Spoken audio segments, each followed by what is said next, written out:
Hey everyone, it's Tyler Strike with Universal Rackets, and in this video we're going to teach you that using two hands on your forehand is going to completely transform your forehand drive. Once again, if you can use two hands when you're hitting your forehand instead of just using your hitting arm, you are going to completely transform your game.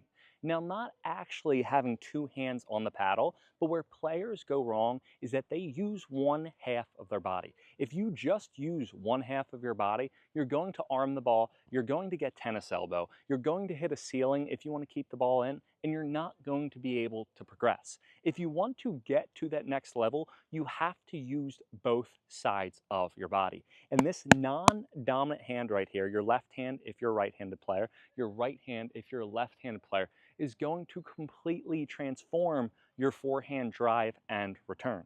Number one, if you want to hit, you have to rotate. What I want you to do, and this is going to instantly transform your forehand, is instead of just using your hitting arm, and look, using one side of my body, arm and shoulder, tennis elbow, I'm going to use it to coil and turn my body. Notice the difference right here. Instead of just doing that, I'm going to do this. Look, here and then here. Here, look, now I'm able to rotate because I have both halves of my body, rather than before I'm here just using my arm.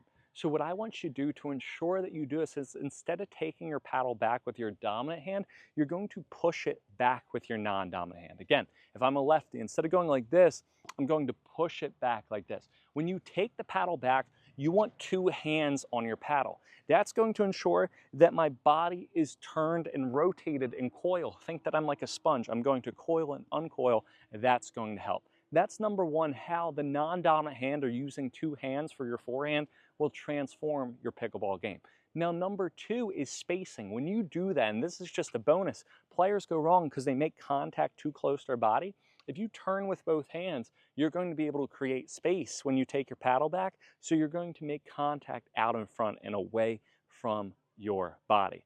Now, we're going to talk about the next thing. So we turn with two hands with our pickleball forehand. And if you're not doing that yet for your return or your drive, do it. You're going to transform your game and thank me in the comments later. Again, instead of being like this, I'm going to be like this. Now I'm able to rotate and have spacing. Now, after we have two hands on our paddle, now we're going to go over one hand on the paddle. Now, if you struggle with hitting your forehands in the net, if you struggle with making contact, if you feel like you're jammed, this is going to be the part of the video for you.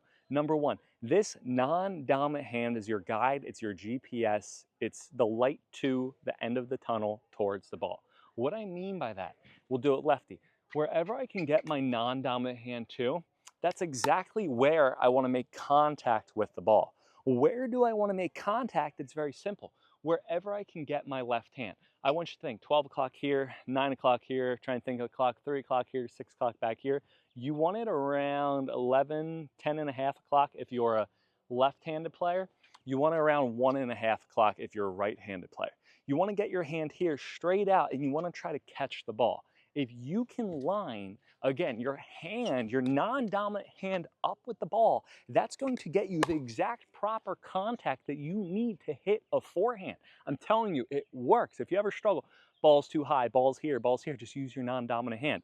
If you ever struggle with, oh my gosh, the ball's so high, what do I do? Okay, I try to use my non-dominant hand. Look, I try to get here. If ball's short, I move up. If ball's over here, I move this way, okay? This is the guide, the GPS. This is how you fly with your forehand. It's like auto drive for Tesla. This is your drive. So all you're going to do to learn this, you don't even have to have a paddle. You just have a ball. Work on going here and catching the ball. Work on turning with two hands, catching the ball. Work on turning, toss it up higher, toss it up over here. You got to move over. That's going to help you adjust your feet, use your non-dominant hand, and get proper contact. Now, the next thing that you can do, and this is why players hit the ball in the net, is because they're swinging like this. If I drop my non-dominant hand down, I'm going to swing down with my forehand. If I drop my non-dominant hand down, I'm going to swing with my forehand. I want you to watch my non-dominant hand when I hit my forehand in slow motion right here. Are you ready? Two hands, one hand to guide to the ball, and then watch what I do. Watch my hand, watch my hand, watch my hand. You see, we're going to talk about two things for this forehand. Here we are. So I turn, short backswing, drop. Here we are, here we are. We're going to talk about two things with this forehand. Look at my non-dominant hand. Here we are. Let's do it for lefty. Turn, let's do it. Drop, non-dominant hand, non-dominant hand. Look, it's not dropping. When I drop, I swing down. It's lifting upward. Pretend I'm in a pool, pulls chest tight. I'm keeping this hand above the water. Reason why is because if my hand stays upward, now my paddle's going to swing upward. Now, I'm never going to hit the ball in the net again. It's that simple. So if you don't want to hit the ball in the net, keep your hand up. And by keeping my non-dominant hand up, it's going to ensure that my swing path goes up. If I drop my non-dominant hand, it's going to ensure that my swing path goes down. So by lifting my non-dominant hand up, that's going to ensure that my swing goes up and I'm never going to hit the ball in the net again. So again, what you're going to do is you're going to swing, you're going to keep this hand here, and then you're going to lift it up. We're going to get into the follow through with two hands, but notice, turn with two hands, hand down front, and I lift it up, keep the hand above the water. The next thing is by tucking this non-dominant hand into my body, that's going to accelerate my paddle. So again, I'm going to turn with two hands, tuck this hand in, and it's going to accelerate my paddle. It's going to serve as a counterweight, and it's going to give me a lot of paddle speed. So when I do it lefty, here we are, two hands, one, tuck it in. Ah, that was bad, I got to get under it. Here we are, two hands, seeing if my tips work. Two hands, one, tuck it in. One more. Two hands, one. Oh, that's so hard. One more.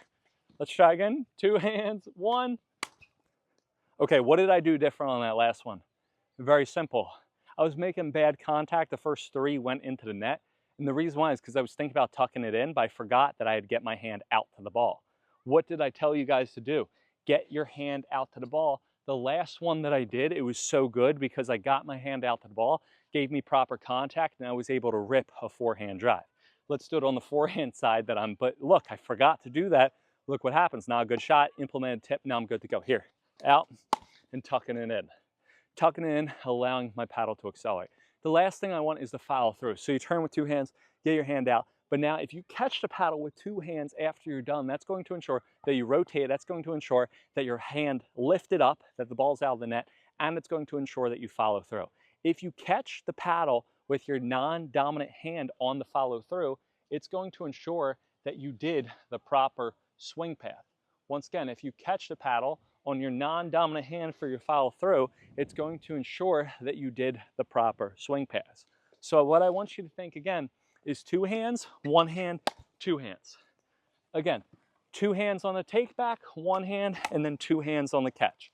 Two hands on the take back, one hand on the forehand, and then two hands on the catch. By doing that every single time, that's going to ensure that I have a great swing. So again, two hands, one hand, two hands. Two, one, two. By having two, that's going to ensure that I swing low to high. That's going to ensure that I swing up. That's going to ensure that I have a good forehand, and it's going to take my forehand to the next level.